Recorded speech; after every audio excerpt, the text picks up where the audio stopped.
So I think you guys are expecting me to say something really insightful up here. It's kind of a lot of pressure. It's entirely possible that I might fail. I might go blank. I might pass out. I might go into labor. But you know what? It's okay. Well, other than the labor thing. I'm totally prepared to fail. I've actually done it before. I'll probably do it again. And what I want to talk to you about today is the importance of training yourself and being prepared to fail. First, I'm going to share a story. When I was 25 years old, I started my first business. And like most 20-somethings, I didn't really contemplate the idea of failure.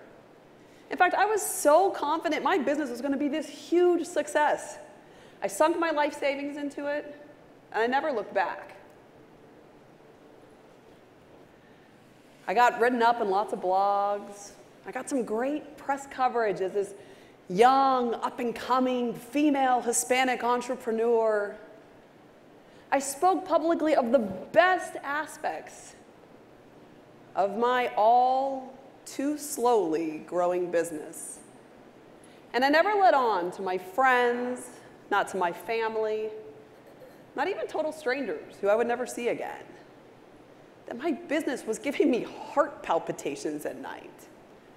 I had no idea where my next mortgage payment was going to come from. The stack of bills was way too big for my dwindling bank account. And I finally got to the point where I accepted the fact that it was time to close up shop. I wasn't ready for that kind of failure. I'd never experienced anything like that before. It was literally the lowest point in my life. And not really because it was the worst thing that had ever happened to me, but because I felt like a failure. And I knew that if I shut down my business, I was going to have to face the world and let them know that I'd failed. And so I made a decision at that point. I decided that publicly, I was going to keep on going. Like it was business as usual and things were great. And privately, I was desperate for a job. I needed to pay my bills. But there were caveats to this job search. I couldn't turn to my old coworkers and ask for references, because then they would know that my business had failed.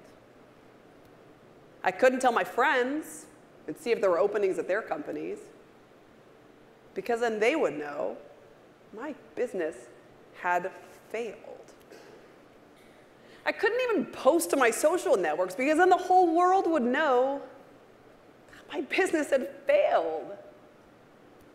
So there I sat, me and the job boards and a handful of faceless headhunters, trying to put a Band-Aid on this predicament. And I turned my back on the very people who are most able to help me in my time of need. Here I'd built this amazing network of people who had my back. And I was afraid to tell them that I'd failed. And what I learned most through this whole experience was more than how to run a business and what not to do. What I learned was how to approach failure. Because let's face it, while all those cliches are really great, you know, get back in the saddle, and if at first you don't succeed, try again, and pull yourself up by your bootstraps. While all those are great, when you're in the midst of a massive failure, it's hard. When you poured your heart and soul into something that you care so deeply about and you believe in so much, and it just doesn't work, well, of course we're going to take that personally. And it's only natural to go through this period of mourning where we want to punch a wall or cry or just get away from it all. But what doesn't come so naturally is publicly acknowledging that we failed. It's not so natural to get up there and talk about our failures. We're really happy to share the successes. Just take a look at Facebook or Twitter. It's all over the place. But when we fail, we tend to keep it a little quieter. But why? Well, let's think about the word failure in the broadest sense of the word. If you look at the definition of the word failure, you'll see things like a non-performance of the expected, an insufficiency, a breakdown, a disappointment.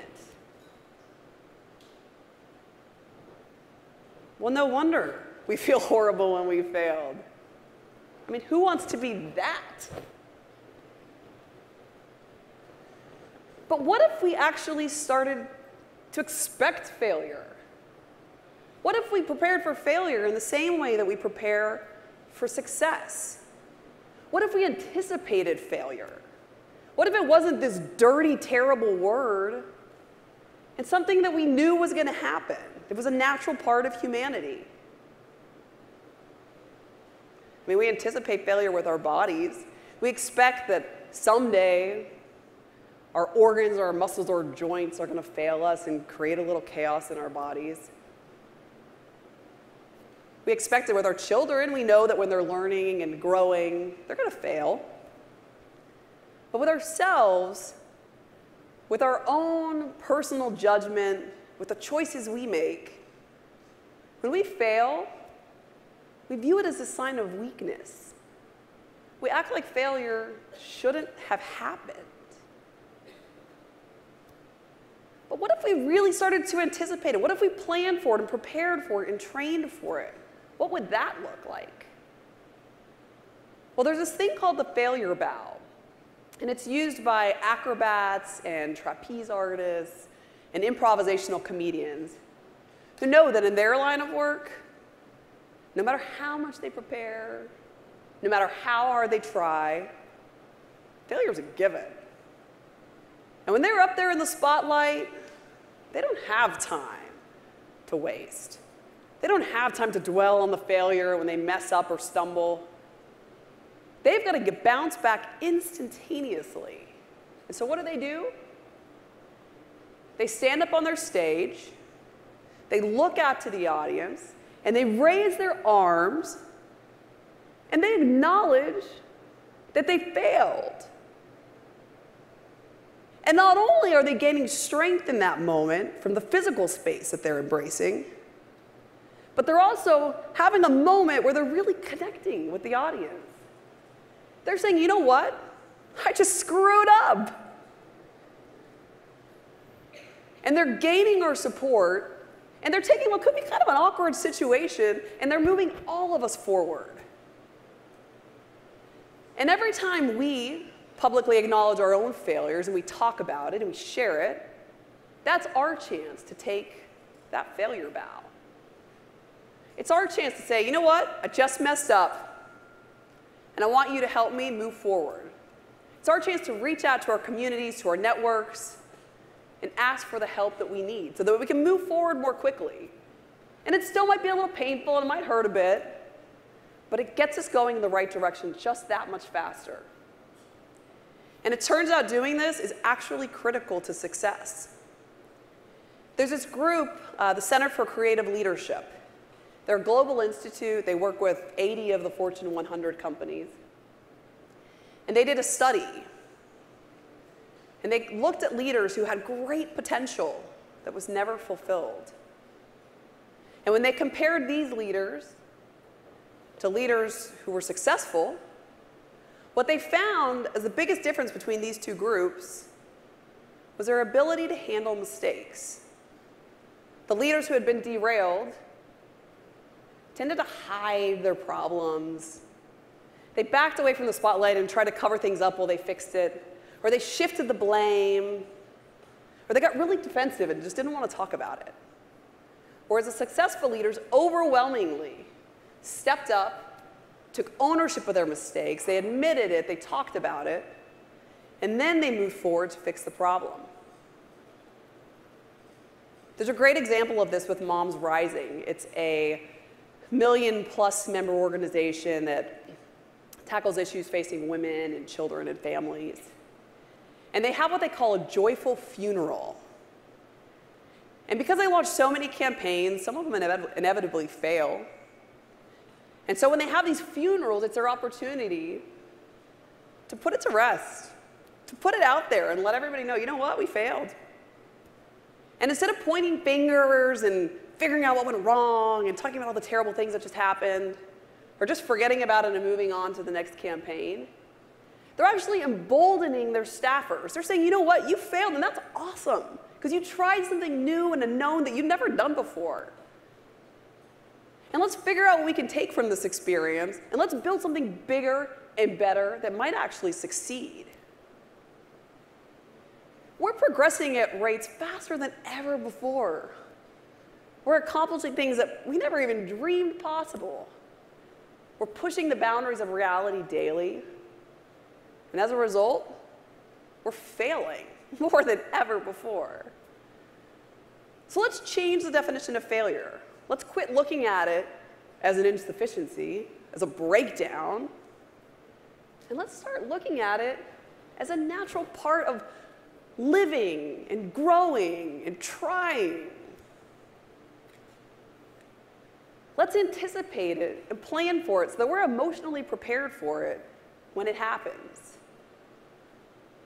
So the next time you fail, and you will, I challenge you all to step up on your stage, to face your communities, to face your friends and colleagues and networks, and say, I failed.